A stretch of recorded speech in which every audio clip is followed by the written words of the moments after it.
Hello everyone. In this video, I will show you how to connect Stripe with GoHighLevel. Start by opening GoHighLevel in your browser. Make sure you are already logged into your account so you can access the dashboard without interruptions.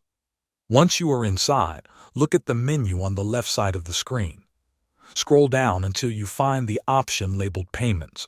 Click on Payments to open the Payments section. After the Payments page loads, move your attention to the top menu.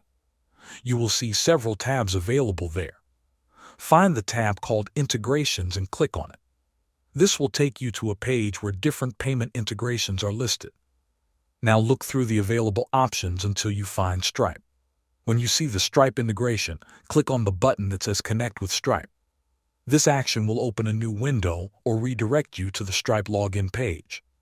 On the Stripe login page, enter your Stripe account email and password. If you do not have a Stripe account yet, you can create one from this page before continuing. After logging in, Stripe will ask you to review and allow certain permissions.